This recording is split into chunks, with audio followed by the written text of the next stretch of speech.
Bonjour, la relation que vous entretenez aujourd'hui est-elle vraiment celle dont vous avez toujours rêvé?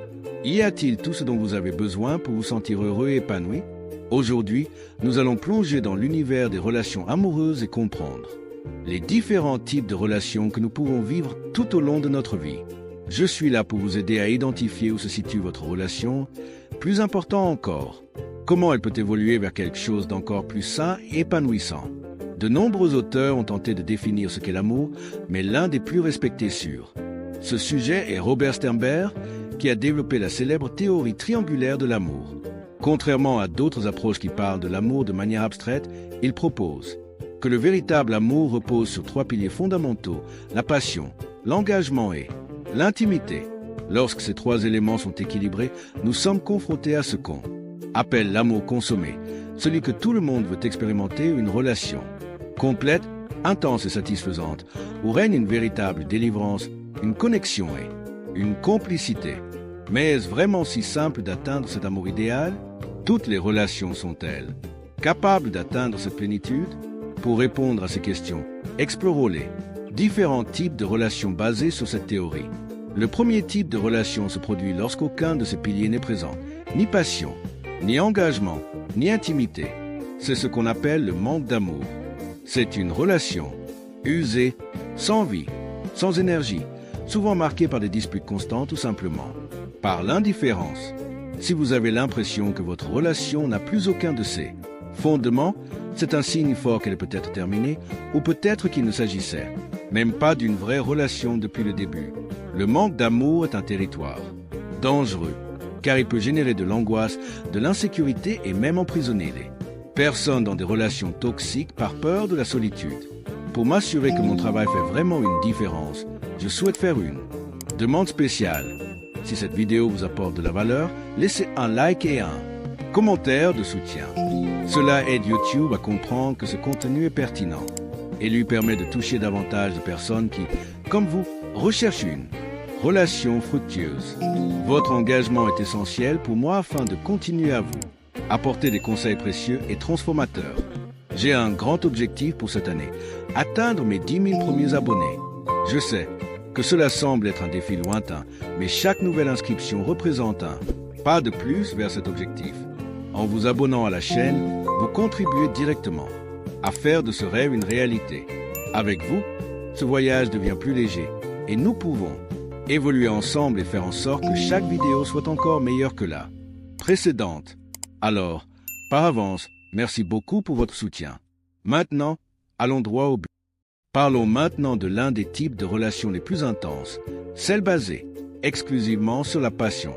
Ici, le feu, le désir et l'attirance physique sont les protagonistes. C'est cette relation explosive qui commence par une énergie débordante, des rencontres torrides et des émotions brutes. Mais tout comme un feu intense, s'il n'y a pas quelque chose de plus solide pour le soutenir, il s'éteint rapidement. Lorsque la passion est le seul pilier présent, la relation devient éphémère.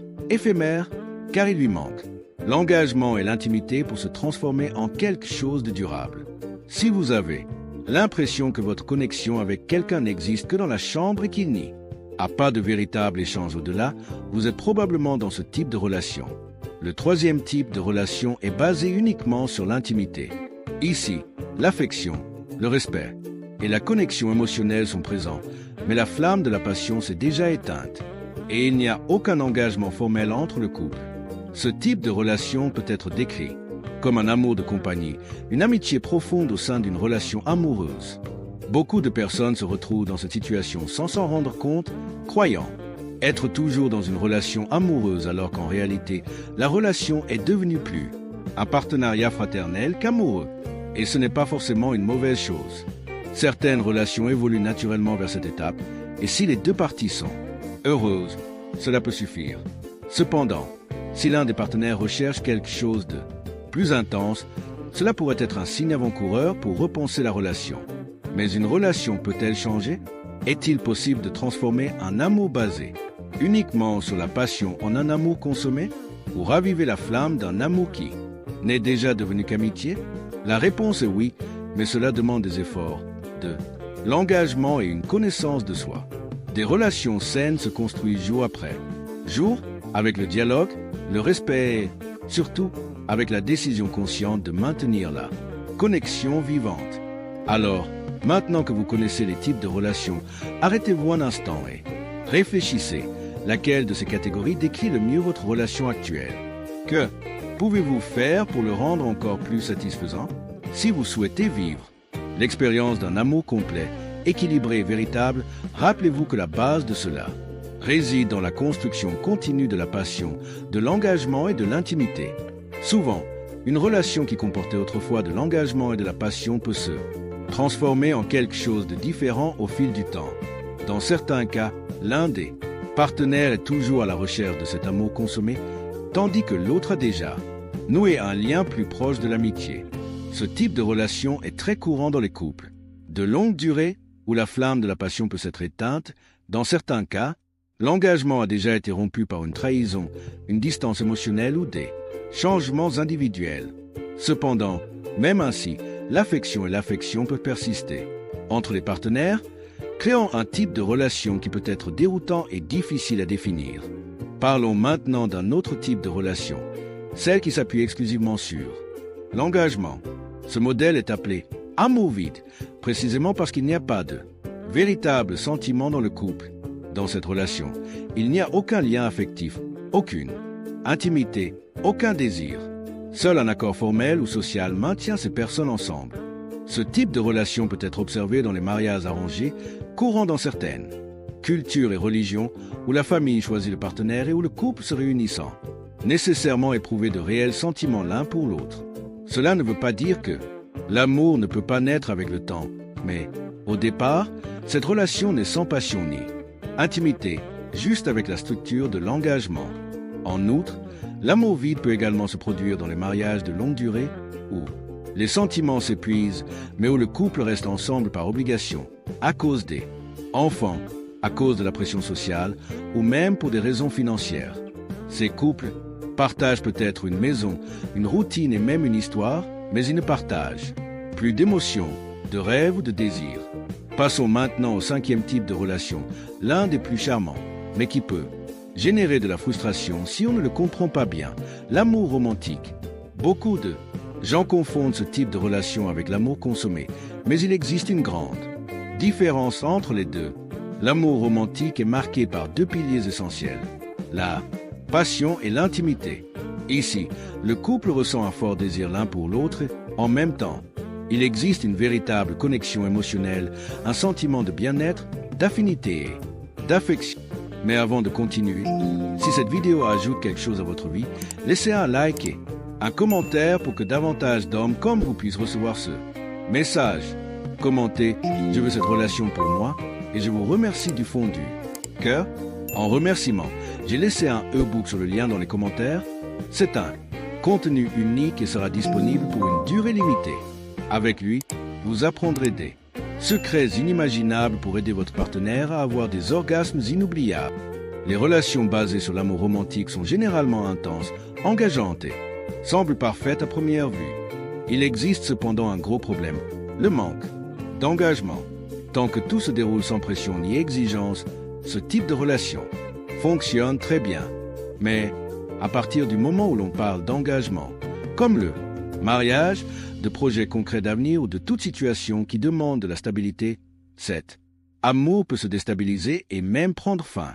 Pour illustrer cela, on peut rappeler le classique Roméo et Juliette. Leur amour était ardent, global et passionné, mais il était intensifié par le fait qu'il était interdit. L'impossibilité d'être ensemble alimentait encore plus le désir et l'émotion. C'est un parfait exemple d'amour romantique qui, face aux besoins d'engagement, peut subir de grands défis. Lorsqu'il n'y a pas de barrières extérieures et que la relation a besoin de devenir plus solide et stable, la peur, l'insécurité ou le manque d'intérêt peut surgir, provoquant l'effondrement de cet amour. Si vous vous identifiez à l'un de ces types de relations, cela vaut la peine de réfléchir à votre relation et de comprendre ce qui peut être fait pour améliorer votre connexion avec votre partenaire. Après tout, chaque relation a son propre rythme et peut évoluer si tous deux ont la volonté de construire quelque chose de solide, de sain et de vrai. Dans l'histoire classique de Roméo et Juliette, nous voyons un parfait exemple d'amour romantique qui fait face à des défis. Le couple envisage de vivre cet amour intensément. Mais, malheureusement, l'histoire se termine tragiquement. Ce qui rend cet amour si intense et bouleversant, c'est précisément le fait qu'il est interdit, qu'il existe des barrières, qui empêchent la relation de se réaliser pleinement. Dans la vraie vie, les relations à distance sont un exemple courant de ce type d'amour. La distance intensifie souvent la passion, rendant chaque réunion encore plus intense, remplie de désir et de nostalgie. Cependant, lorsque le couple a enfin la possibilité de vivre cet amour sans limite géographique, la relation peut changer radicalement. Ce qui était autrefois alimenté par le désir d'être ensemble, par l'émotion des retrouvailles, peut perdre de son intensité lorsqu'il devient une routine. De nombreux couples, lorsqu'ils s'engagent, enfin plus solidement, finissent par se rendre compte que le charme résidait plus dans la distance et l'attente que dans la relation elle-même. Passons maintenant au 6e type de relation, ce qu'on appelle l'amour éphémère. Vous vous souvenez quand nous disions que la passion est intense, écrasante, mais éphémère? C'est exactement le but de ce type de relation. L'amour éphémère se produit lorsque la passion s'accompagne d'engagement, mais sans intimité. Cela arrive souvent dans les mariages impulsifs, lorsque deux personnes se rencontrent, ressentent une alchimie écrasante et décident rapidement d'officialiser la relation. Dans le feu de l'action, tout semble parfait et le couple croit avoir trouvé l'âme sœur. Mais, à mesure que le temps passe et que la passion commence à se calmer, la réalité s'impose. Il y a un manque de connexion émotionnelle, un manque d'intimité, un manque de véritable lien au-delà du désir physique. Dans ces cas-là, le couple se rend compte que, malgré l'engagement pris, il ne dispose pas de base solide pour maintenir la relation. Avec une passion affaiblie, un vide apparaît, car il n'y a pas d'intérêt commun, de dialogue profond ou de véritable lien pour maintenir la relation vivante. Par conséquent, les amours éphémères ont un taux de rupture élevé. Tout comme ils ont commencé rapidement, ils ont tendance à se terminer de la même manière. Parlons maintenant de notre avant-dernier type de relation, l'amour social, également appelé compagnie amoureuse. Ce type de relation repose sur deux piliers fondamentaux, l'intimité et l'engagement. Contrairement aux autres types d'amour que nous avons explorés jusqu'à présent, celui-ci est l'un des plus stables et des plus durables, car il repose sur des fondations solides. Ici, il n'y a plus l'intensité écrasante de la passion, mais un profond sentiment de partenariat, de complicité et de construction commune. C'est le genre d'amour qui entretient souvent de longues relations et des mariages heureux. Le couple partage une vie, des rêves, des projets et une véritable connexion affective qui rend cette relation résistante au temps et aux défis. Parce qu'il ne dépend pas de la passion, cet amour n'est pas volatile. Il repose sur le respect, l'amitié et un véritable désir d'être ensemble, non seulement par impulsion, mais par choix conscient. C'est le type de relation dans laquelle tout de regard vers l'avenir et voit la possibilité de vieillir côte à côte avec affection, admiration et partenariat. Maintenant, arrêtez-vous et réfléchissez. Lequel de ces types de relations ressemble le plus à la vôtre? Vivez-vous l'amour que vous désirez ou avez-vous l'impression qu'il y a quelque chose qui pourrait être différent? Comprendre ces modèles peut être la première étape pour transformer votre relation et rechercher une connexion plus vraie et plus satisfaisante. Si cette vidéo apporte de la valeur à votre vie, regardez le premier commentaire épinglé et aidez-nous à continuer à vous proposer du contenu de qualité. Je vous en remercie. Abonnement. Votre abonnement à la chaîne nous aidera également beaucoup à diffuser notre contenu auprès d'un plus grand nombre d'hommes qui en ont besoin. Alors faites-le maintenant. Lorsque vous entretenez une relation avec quelqu'un et sentez qu'il existe une véritable identification, une affection profonde et un engagement établi, que ce soit formel ou spontané, vous vivez une relation solide et harmonieuse. Cet engagement peut prendre différentes formes, d'un mariage officiel jusqu'à un simple accord entre les époux pour partager leur vie commune. Ce partenariat repose sur des bases solides permettant à la relation de se dérouler de manière fluide et équilibrée. Maintenant, vous vous demandez peut-être, mais qu'en est-il de la passion? D'où vient ce feu intense que beaucoup considèrent comme essentiel pour qu'une relation dure?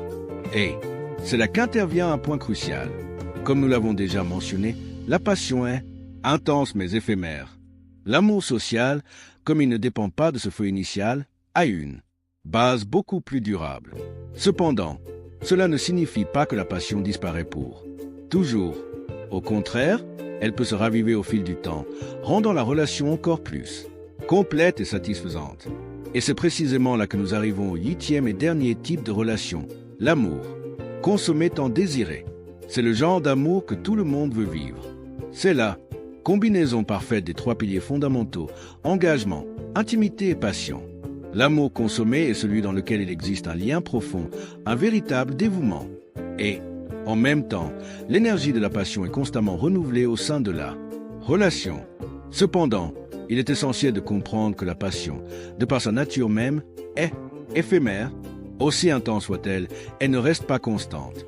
Ainsi, un couple qui vit un amour consommé n'a pas cette flamme qui brûle tout le temps, mais plutôt la capacité de la raviver à des moments stratégiques. La relation conserve sa structure solide et la passion refait surface de temps en temps, apportant de nouvelles expériences et ravivant le désir.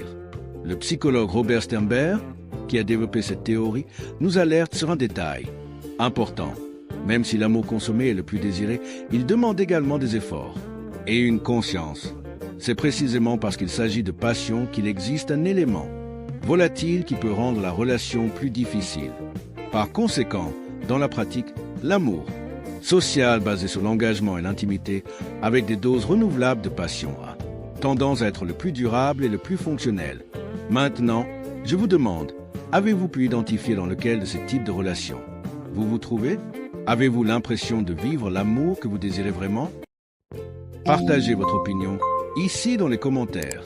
Dites-nous dans quel type de relation vous vivez aujourd'hui et laquelle vous aimeriez vivre dans le futur. Et si ce contenu vous semble pertinent, n'oubliez pas d'aimer et de vous abonner à la chaîne. Ici, nous discutons toujours de sujets liés aux relations, à la sexualité et même au mode de vie. Alors continuez à suivre pour plus de réflexions et de conseils sur la façon de construire des relations plus saines et plus heureuses.